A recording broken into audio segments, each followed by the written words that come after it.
بالله من الشيطان الرجيم بسم الله الرحمن الرحيم إن الحمد لله نحمده ونستعينه ونستغفره ونؤمن به ونتوكل عليه ونعوذ بالله من شرور أنفسنا ومن سيئات أعمالنا من يهده الله فلا مضل له ومن يضلل فلا هادي له وأشهد أن لا إله إلا الله وحده لا شريك له وأشهد أن محمدا عبده ورسوله يا أيها الذين آمنوا اتقوا الله حق تقاته ولا تموتن إلا وأنتم مسلمون يا أيها الناس اتقوا ربكم الذي خلقكم من نفس واحدة وخلق منها زوجها وبث منهما رجالا كثيرا ونساء واتقوا الله الذي تساءلون به والأرحام إن الله كان عليكم رقيبا يا أيها الذين آمنوا اتقوا الله وقولوا قولا سديدا يصلح لكم أعمالكم ويغفر لكم ذنوبكم ومن يطع الله ورسوله فقد فاز فوزا عظيما أما بعد فإن أصدق الحديث كتاب الله وخير الهدي هدي محمد صلى الله عليه وسلم وشر الأمور محدثاتها وكل محدثة بدعة وكل بدعة ضلالة وكل ضلالة في النار. As always, I start in the name of Allah subhanahu wa ta'ala, and I send peace and blessings upon our beloved Prophet Muhammad sallallahu alayhi wa sallam. Over the past several months, we've been going through the stories that are in Surah Al-Kahf. We started this journey talking about the people of the cave, Ashab al-Kahf, and talked about their test of religion. Followed by the story of Qarnayn, that of the two gardens, and those who owned those gardens that were tested through a trial of wealth. The third story we went through was the story of Musa alayhi salam and Khidr alayhi salam, as well as the trials that they faced regarding knowledge. And lastly, the story we'll be talking about today, the man with two horns, or Qarnayn, and his test of power. Now, before I start this story, I would like all of us to take note of something first. And that is that the Quran is something that we all need to learn from. We are given these stories in the Quran so that we may learn from them. And while on the surface they may seem like just old stories that have nothing to do with us, the reality is that couldn't be far from the truth. Those who fail to learn from history are doomed to repeat it.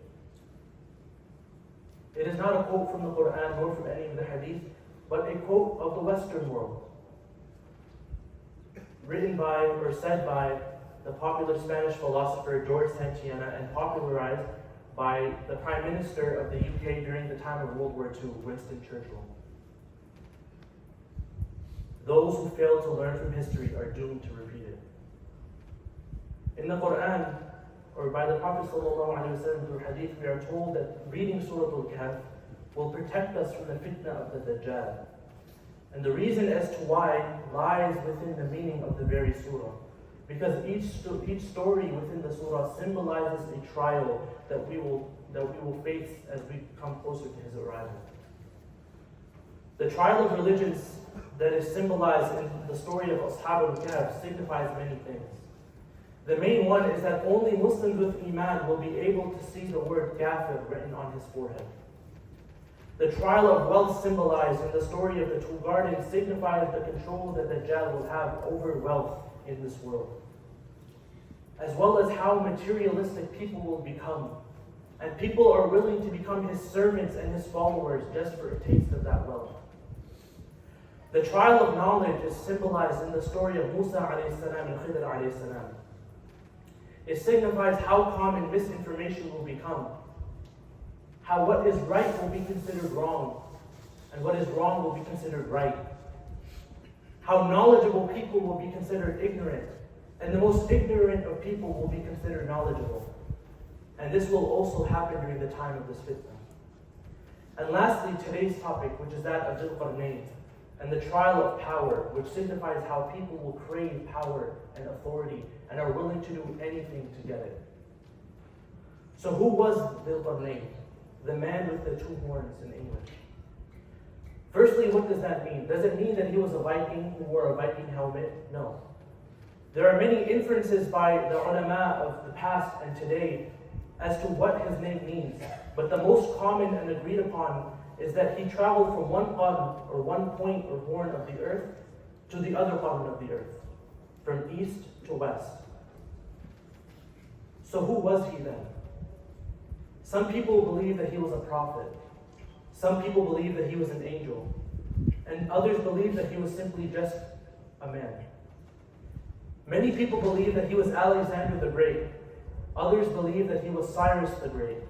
And it is a topic that has sparked numerous arguments over the last few centuries. And it is something that should not matter. Why? We learned the answer to this in this very surah. And I want you to keep that in the back of your mind as we go on. So Qarnayn embarks on this long journey. And for time's sake, we're just going to talk about what he witnessed during the end of his journey. So he travels, and this is said in Surah Al-Kahf word for word, that he travels to a barren land where trees cannot grow. He comes across a village of people who are believed to be Turks by many classical scholars and modern day scholars. By Turks, I do not mean the people of Turkey, but their ancestors, who they come from. This can be anywhere from modern day Turkey to Azerbaijan, Uzbekistan, parts of northern Russia, maybe even parts of Norway. Just to give you kind of an idea of where this was. So we know that Qarnayn went from the eastern point of the world until he reaches the horizon. Some of the ulama of the past believe that this could be as far north as Norway or parts of northern Russia, near the Arctic Circle where the sun does not set, which is why they did not have any type of protection from the sun, and they did not have any type of protection, natural protection from the people of Ya'juj and Ma'juj. It is again something that should not matter. But I want you to keep that in the back of your mind as we go on. We then move on to the wall that was built by Qarnayn. And what was the wall built of? Atuni Zubar al-Hadid. That it was built of pieces or chunks of iron. It is estimated by Ibn Abbas anhu, that each of these blocks were about 50 kilograms each. So massive blocks of iron that were placed to block the people of Ya'juj and Ma'juj behind a barrier. The surah then goes on to say how he blew fire onto it and poured molten copper over the top. This, just to tell you that the surah goes into depth about the building process down to a T. But once again, what do? We place doubt. First about who he was, then about where this wall is, and now about whether this wall is figurative or literal. People point out that since the wall has never been found, and we as humans have conquered the entire earth, that Allah subhanahu wa ta'ala must have meant it in a figurative sense. Even though Allah subhanahu wa ta'ala is describing the process of placing blocks of iron and pouring molten copper and enlisting the help of the locals to build it, so why is it then that we continue to place doubt? Earlier I said that we learned in this very surah why this is wrong. And the reality is that we see throughout this entire surah why this is wrong. In the story of Ashab al-Kahf, Allah subhanahu wa ta'ala says regarding how many people were in the cave, قُلْ رَبِّي أَعْلَمُ بِعِدَّتِهِمْ مَا يَعْلَمُهُمْ إِلَّا قَلِيلٌ فَلَا تُمَارِ فِيهِمْ إِلَّا مِرَاءً ظَاهِرًا وَلَا تَسْتَفْتِ فِيهِمْ مِنْهُمْ أَحَدًا. Say, O Prophet, my Lord knows best about their exact number.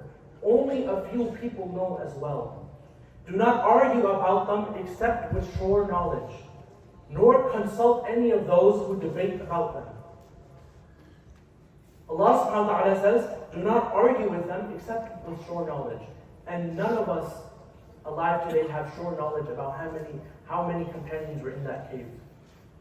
And what does this tell us? Further on, he says not to even consult those people who debate about it. Don't even speak to them about it. So why is it that we get so lost in the specific details? Details that don't matter whatsoever. that we need to learn and realize from this, subhanAllah, that those who fail to learn from history are doomed to repeat it. Furthermore, Surah Kahf is a surah that highlights the concept of materialism throughout the entire surah. In the story of Jannatain and the trial on wealth, we again see how pointless it is to be obsessed with wealth. In today's world, we have people that literally worship money. SubhanAllah, they take materialistic things as their God. Cars, houses, jewelry, makeup, clothes, things that will be completely pointless. Allah subhanahu wa ta'ala tells us to stray away from these things repeatedly. He tells us not to take credit for the things that we have earned and say that it is because of your own hard work. But once again we learn that those who fail to learn from history are doomed to repeat it. Allah subhanahu wa ta'ala touches on the subject of materialism in the story of Musa alayhi salam and Khidr alayhi salam as well. He mentions how wealth isn't purely what appeals to the eye. How a boat with holes and water leaking in it was far more valuable than a boat in perfect condition. He mentions how money can ruin a people to the point where they steal from orphans.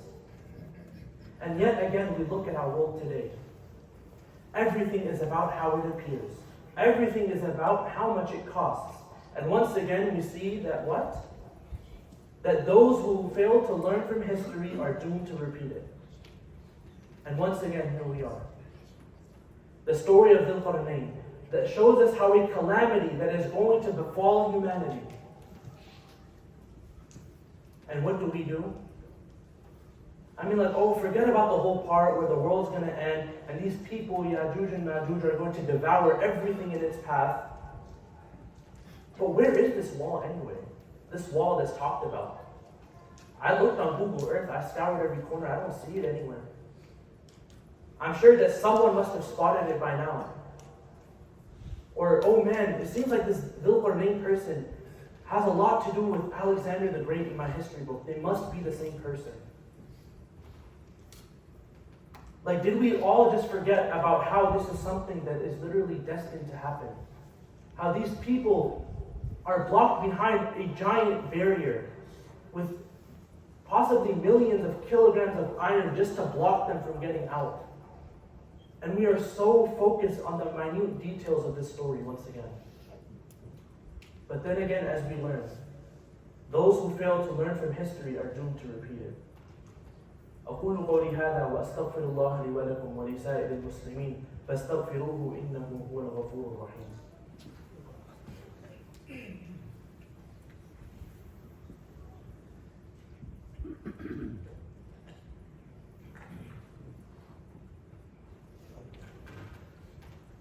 بسم الله والحمد لله والصلاة والسلام على رسول الله وعلى آله وصحبه ومن والاه. So, the trial of power. We've mentioned how the four main stories are associated with a coming trial. But what is this one anyway? It is that people will crave power and authority and will get anything to do just a taste of it. Sound familiar? Throughout history, we see human greed overshadow human decency. We see how those in power almost always feel the need to oppress those without it. Fir'aun and the Bani Israel, Abu Lahab and the Muslims of Mecca. And not even just Islamic history, look at the West. Not even 200 years ago, they treated human beings like they were less than animals. Why? Simply because they had power over them and just wanted them to do the task that they didn't want to do. And even today, we see these Western countries oppress other countries simply because they have the power to do so, and because they gain more power by doing so. We see our country and our government give billions and billions of dollars to fund genocide and the ethnic cleansing of Palestine. Does the US gain something from doing so? I mean, not really. Maybe a couple of airstrips and military bases, some companies and some agencies and some people at the top that will benefit from it. But the average American citizen has nothing to gain from it. And you and I, as Muslims in America, certainly don't. But once again, this is something that so many inhumane ideals throughout history are based on. Slavery, the caste system. There are so many examples about how they were built upon this very principle. But once again, those who fail to learn from history are doomed to repeat it. They wonder how events such as the Holocaust could have taken place, and they condemn Nazi Germany for what was done during that time. And they think that they're the heroes of the story. Meanwhile, here we are, not even 100 years later, and we are the #1 supplier of weapons and money to a country that is committing another one. And meanwhile, we have people that are ignoring the main parts of this story, about the stories in Surah Al-Kahf, that highlight materialism and greed. And we're more focused on, oh no, there weren't 7 people. There were definitely 7 people in that cave. And it's 100% that cave is in Jordan. And oh, Qarnayn is definitely Alexander the Great. But why is it that we get so caught in the web of details instead of actually learning what Allah subhanahu wa ta'ala is intending for us to learn? My brothers and sisters, I say this not to blame anyone or put down anyone, but to simply remind us that life isn't about the cars and the houses and the materialistic things. Not for us as Muslims anyway. We need to realize what the end game is. And that is that each of us here will be buried 6 feet beneath the ground with the exact same clothes on. And there is nothing that is going to go into the grave with us. Nothing but our actions and nothing but our deeds. As I end off on these series of khutbahs about Surah Al-Kahf, I realize that this is exactly what Allah subhanahu wa ta'ala is trying to warn us about. About warning us about what our society will become. And I pray that Allah subhanahu wa ta'ala makes us the exception. Ameen. I pray that He allows us to be the guiding lights of our community, and He allows us to be the ones that paves the path for our children. Ameen. I ask that Allah subhanahu wa ta'ala gives success to each and every one of us in this life, and especially in the hereafter. Ameen. I pray that Allah subhanahu wa ta'ala frees the people of Palestine and grants the ones that have passed with Jannatul Firdaus. Ameen. I ask that Allah subhanahu wa ta'ala helps those Muslims that are suffering all around the world. Ameen. اللهم صل على محمد وعلى آل محمد كما صليت على إبراهيم وعلى آل إبراهيم إنك حميد مجيد. اللهم بارك على محمد وعلى آل محمد كما باركت على إبراهيم وعلى آل إبراهيم إنك حميد مجيد. اللهم اهدنا فيمن هديت وعافنا فيمن عافيت وتولنا فيمن توليت وبارك لنا فيما أعطيت وقنا واصرف عنا شر ما قضيت فإنك سبحانك تقضي ولا يقضى عليك وإنه لا يضل من واليت ولا يعز من عليك تبارك ربنا وتعاليت. عباد الله إن الله يأمر بالعدل والإحسان وإيتاء ذي القربى وينهى عن الفحشاء والمنكر والبغي يعظكم لعلكم تذكرون. اذكروا الله يذكركم واشكروه يزدكم ولذكر الله أكبر والله يعلم ما تسمعون وأقم الصلاة.